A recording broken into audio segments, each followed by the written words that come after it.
So here's a story about a larger-than-life character that I came across on my travels.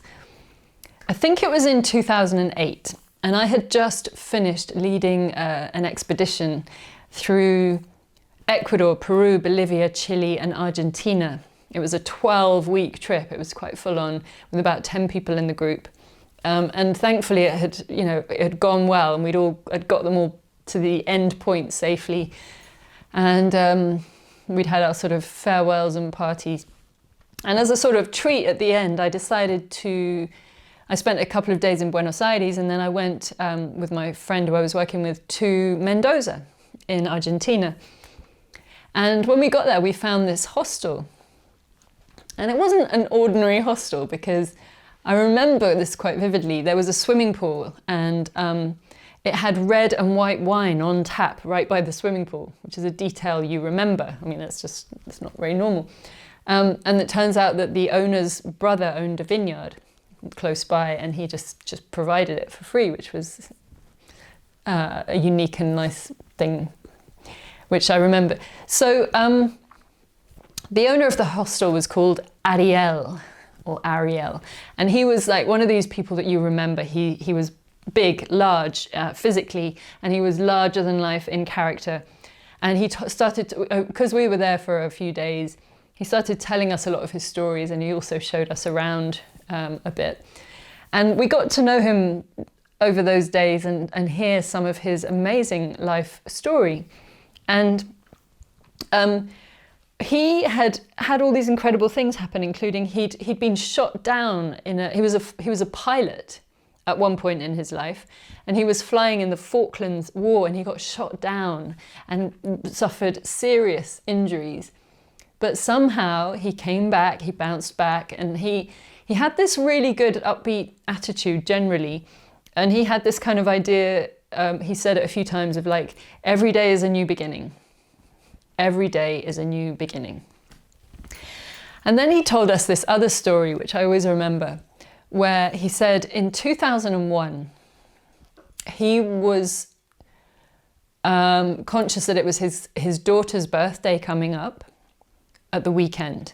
And so he thought, I'm going to go to the bank, get some money out for a cake and a birthday present, and make sure she has a nice time with her friends.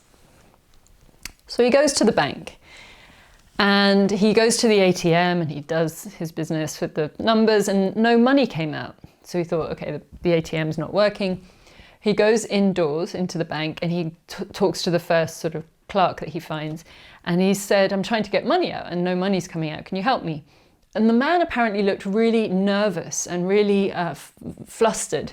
And he said to him, sir, I'm sorry, there is no money. And of course, like, that was nonsense. Ariel couldn't take that. He wasn't going to listen to that. He said he had something like $60,000 equivalent in the bank. So that's just rubbish. So he walked straight into the bank manager's room, without asking, without knocking. He just walked straight in. And he said to the man, the ATM's not working. Your clerk's telling me there's no money. I want to get my money out. I've got money here. I want to get it out now. Can you help? And the man apparently was like going bright red. He was sweating. He looked really, really anxious. And he said to him, I'm so sorry, sir, but it's true, there's no money. And it just didn't compute. Well, how would it? So he keeps go back and forth. I want to get my money out. Can you just get me some money? My daughter's got a birthday coming up. And the man's just saying, there's been a horrendous economic crash here in Argentina. There's no money. He said, I know it's unbelievable, but there's just no money. At this point, it registers in Ariel's mind that this might be a reality. And he said that he grabbed the bank manager by the tie and he lifted him slightly off the floor, saying, do you expect me to go home to my daughter and tell her that I can't buy her a cake? I can't buy her a present? Her friends can't come over? What do you expect me to do? And he's going, I don't know, sir. I'm so sorry, there's no money. So eventually he felt, he just felt so so demoralized and helpless and desperate. And he said he left the bank and he wandered in this daze over to this park nearby. And he said, and this is a big man who's been a fighter, you know, a pilot in wars and all sorts. He sat down on this bench and he wept and he wept and he cried his eyes out and he was just sobbing, you know, for a long time.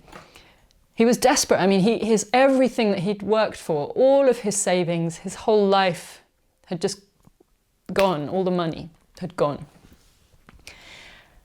As he was on that park bench crying, these two German tourists happened to be walking past and they saw him and they had watched the news. They knew what was going on in the country. And so as fate would have it, they decided to engage with him and they said to him, one of them said to him, "Do you have a car?" And he's like mid-crying on his own in all his misery. And he said to them, "What? Yes, I have a car, but what's that got to do with anything?"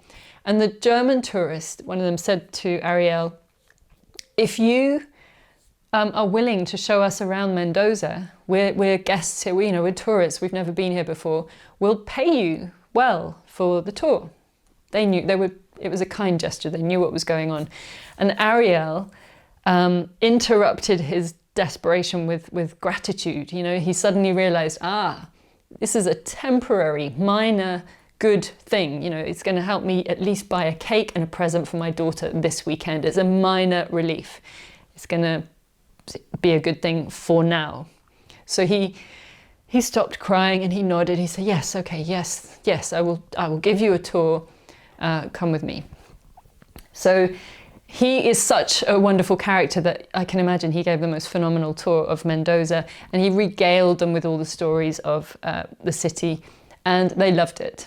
And the net result is that at the end of this tour, the German tourist said to him, "Look, do you have a space in your house, whether it's a spare room or a sofa bed or something?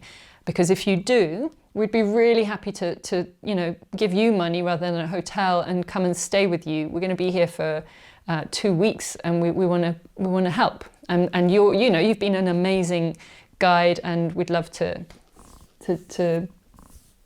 do that if you want that." And Ariel saw this glimmer of hope and he was like, "Yes, I do. We do have a spare room. You can come. My wife's a great cook. Please come." You know, it's very South American anyway, very hospitable. And so he took them to his house and they had the spare room and he showed them more stuff and they cooked together and it went really, really, really well. And they paid him, you know, above what was normal. And that is how, on a day of genuine, real crisis in Argentina in 2001, Ariel came to start running a hostel and found a new calling in life and a way out of desperation into a new life in a totally unexpected way. And the joy of it is that he actually loves his new life. He loves running the hostel. He's very gregarious. He loves chatting to the guests. He loves being at home with his wife. It's turned into a real positive. And it came from such adversity. And I found that really, really inspiring. And his motto, understandably, is every day is a new beginning. Never give up hope. There's always hope. Whatever happens, whatever goes wrong, you can start again. There's always hope.